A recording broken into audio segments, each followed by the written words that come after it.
Bonjour, bonjour, bonjour, bien-aimés dans le Seigneur. Bonjour, je vous dis bonjour. C'est l'apôtre Guidibi. Guidibi, l'apôtre Guidibi. Effectivement, à ma connaissance, je sais qu'il y a un pasteur Guidibi qui opère au Bénin, qu'on appelle Guidibi Edgar. Je sais aussi qu'il y a un prophète Guidibi, Guidibi Rodrigue, Guidibi Apollinaire. Et je sais qu'il y a l'apôtre Guidibi moi-même en personne. Guidibi, voilà, c'est ce que je sais pour les Guidibi qui sont serviteurs de Dieu pour l'instant. Donc ne faites pas de confusion au sujet de ces Guidibi. Alors, bien-aimés dans le Seigneur, j'aimerais revenir sur une prédication parce que j'entends un peu des gens dire que est-ce que le fait qu'on dise que Dieu exige des serviteurs, ça y est, des enfants de Dieu, qu'ils se soumettent aux serviteurs, qu'ils ne rongent, c'est-à-dire qu'ils ne murmurent pas, selon qu'il a eu de murmurer point, qu'ils fassent simplement ce que Dieu leur demande de faire, tout ça. Est-ce que derrière, ça ne va pas transformer les choses en secte? Est-ce que ça ne va pas former des super gourous qui vont manipuler les enfants de Dieu et les amener à faire beaucoup de choses comme on voit sur Internet? Des gens qui marchent, des serviteurs qui marchent sur des fidèles, des gens qui donnent des pesticides à boire aux fidèles, des gens qui font beaucoup d'autres choses sous prétexte que c'est sous l'inspiration du Saint-Esprit qu'ils font ces choses. Est-ce que c'est vraiment prudent de demander d'obéir aveuglément aux serviteurs afin de manifester la puissance de Dieu, afin de donner aux démons de nous obéir quand nous procédons de délivrance, afin de donner aux éléments de nous obéir, selon la prédication que Dieu dit, quand nous murmurons, quand nous nous mettons en coma, quand nous refusons d'écouter les leçons de vie, les éléments, la nature, les esprits purs, impurs, tout ça ne nous obéiront point et que nous allons opérer à moitié dans nos domaines de service respectifs. Est-ce qu'il n'y a pas un piège là? Oui, je dis, dans toute parole de Dieu, il y a un piège. Le piège, c'est qu'il y a des gens qui travaillent en bande organisée, qui se servent du nom de Dieu pour manipuler les chrétiens. C'est pour ça, on dit aussi que le manque de connaissance n'est bon pour personne. Vous devez rechercher la connaissance, vous devez vous instruire, vous devez être instruit. Et Dieu a gravé ses lois dans le cœur des hommes. Donc nous tous, même sans avoir entendu parler de Dieu, nous savons déjà naturellement ce qui est un peu bien. Nous savons que Dieu c'est quelqu'un de bien, Dieu veut notre bien et Dieu nous demande de faire de bonnes choses. Donc déjà quand nous allons dans une église et qu'on voit qu'on va nous demander de faire des choses qui ne cadrent pas déjà avec la parole de Dieu, nous sommes aussi instruits. Même ceux qui ne savent pas lire, ils peuvent lire à pas jusqu'à ce qu'ils vont comprendre des choses. Ou comprendre qu'il est nécessaire de chercher à lire, aller vers les structures où on apprend à lire aux gens et déjà chercher à savoir lire avant maintenant de commencer au moins par connaître déjà les paroles. Ou même aller sur YouTube, écouter les prédications, aller sur Facebook, écouter les prédications et ainsi savoir au moins généralement à peu près ce que Dieu attend de nous. De telle façon que quand un serviteur de Dieu, une servante de Dieu va nous demander de faire des choses qui ne glorifient pas Dieu, nous allons demander à cette personne de nous prouver bibliquement que c'est normal ce qu'elle nous demande de faire. Et si on ne se sent pas à notre place dans cette église, par ce genre de pratique, on sort, on va ailleurs. C'est pas compliqué. On n'a pas besoin de faire de vagues, on n'a pas besoin de l'insulter, on n'a pas besoin de le critiquer. Quand ce pasteur même va comprendre que ça ne marche pas, il va arrêter, il va se mettre sur le droit fil. Ce serait une façon de l'aider à se mettre sur le droit fil. Donc, bien aimé dans le Seigneur, ça c'est des choses que vous devez comprendre. Mais vous devez savoir aussi que ce que Dieu regarde, ce que les éléments regardent, parce que Dieu a imposé des limites à chaque chose sur cette terre, c'est vous, votre capacité à pouvoir obéir. C'est la seule constante dans cette affaire. Parce que ce n'est pas ce que le pasteur, ce n'est pas ce que les serviteurs de Dieu, les ministres de Dieu vous demandent que Dieu regarde. Votre capacité à ne pas être susceptible. Votre capacité à ne pas vous braquer.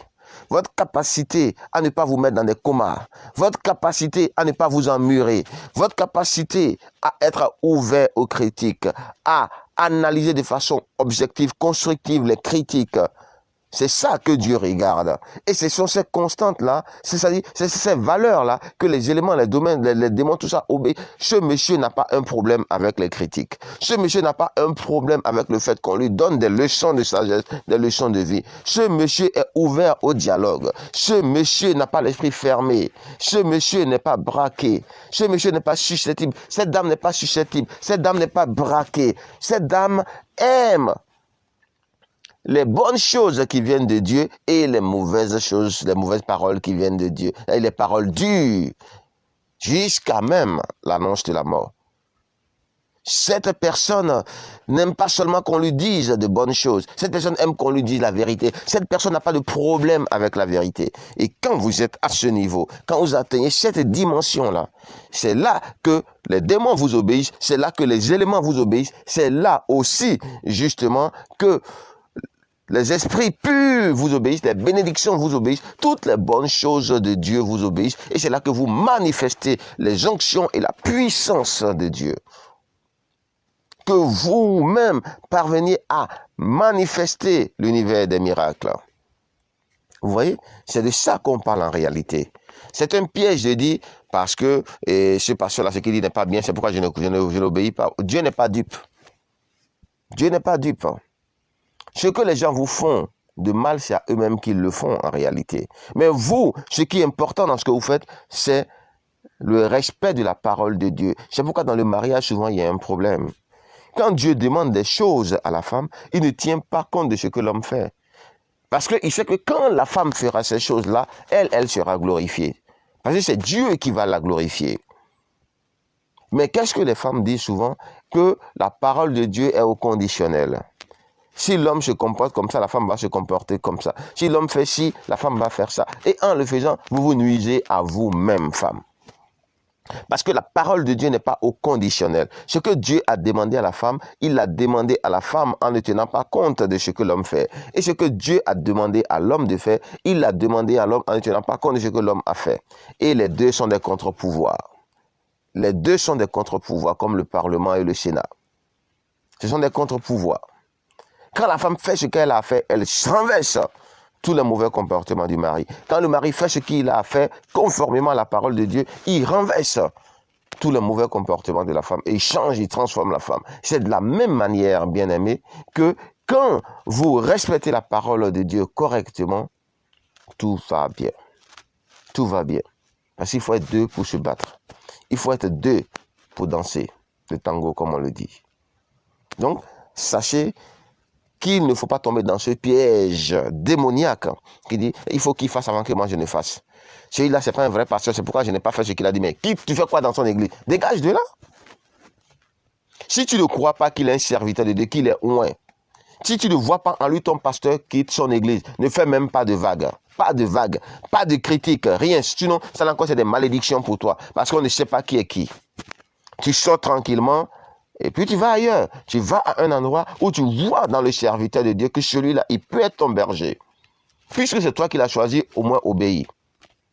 Et Dieu prend compte du fait que toi-même tu as résolu en ton cœur que celui-là, il est ton pasteur et il commence par te juger. La nature commence par te juger, les éléments commencent par te juger.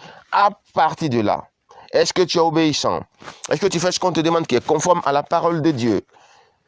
Est-ce que tu te braques quand tu fais des choses qui ne sont pas bien et que ton pasteur, le ministre de Dieu, la servante de Dieu, commence par te réprimander?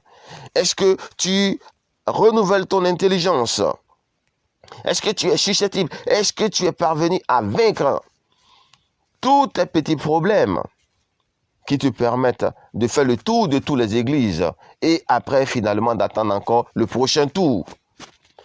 Parce que quand tu vas dans les églises, ce que tu as rejeté dans l'autre église, c'est ce que tu veux apporter dans l'autre église. Et quand ça ne marche pas, tu quittes. Et maintenant, ce que tu n'as pas pu accepter dans cette église, c'est ce que tu veux encore apporter dans l'autre église. Ainsi de suite. Et tu commences par faire le marathon des églises, le marathon des églises, le marathon des églises.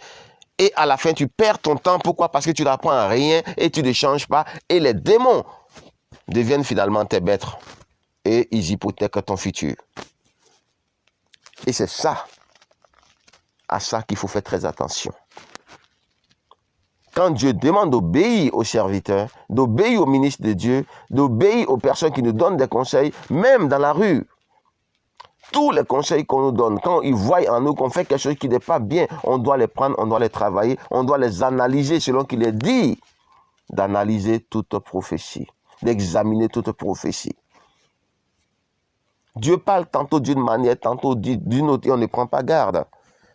Dieu peut parler à travers n'importe qui, c'est lui qui nous a créés. Il parle quand il veut. De toute façon, Dieu parle tout le temps.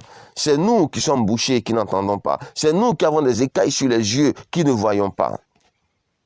Un père parle toujours à ses enfants et Dieu est toujours là, Dieu parle toujours, Dieu se manifeste toujours, Dieu se glorifie toujours dans nos vies. Mais nous, on n'entend pas. Donc, demandons à Dieu de déboucher nos oreilles au nom de Jésus. Je prie maintenant pour que Dieu débouche vos oreilles au nom de Jésus. Je prie pour que l'Éternel débouche vos oreilles au nom de Jésus. Que vos oreilles soient débouchées au nom de Jésus. Que vos sens spirituels soient débouchés au nom de Jésus. Que vos organes spirituels soient débouchés au nom de Jésus. Au nom de Jésus. Au nom de Jésus. Je commande maintenant l'amplification de vos sens spirituels. Au nom de Jésus-Christ de Nazareth. Afin que vous puissiez entendre l'Éternel. Au nom de Jésus. Que vous puissiez voir l'Éternel. Au nom de Jésus, à la gloire de Dieu le Père. Donne-nous, Seigneur, de t'entendre quotidiennement au nom de Jésus. Donne-nous, Seigneur, de te voir quotidiennement au nom de Jésus, car tu es présent, tu es omniprésent, tu es omniscient, tu es omnipotent. Au nom tout-puissant de Jésus-Christ de Nazareth, tu sais toutes choses, tu vois toutes choses, tu peux toutes choses à la fois. Au nom tout-puissant de Jésus-Christ de Nazareth. Je vous souhaite une agréable journée. Au nom tout-puissant de Jésus, c'était l'apôtre Guy. Bonne journée et que Dieu vous bénisse. Amen. Pour ceux qui sont déjà bénis, restez bénis au nom tout-puissant de Jésus, à la gloire de Dieu notre Père.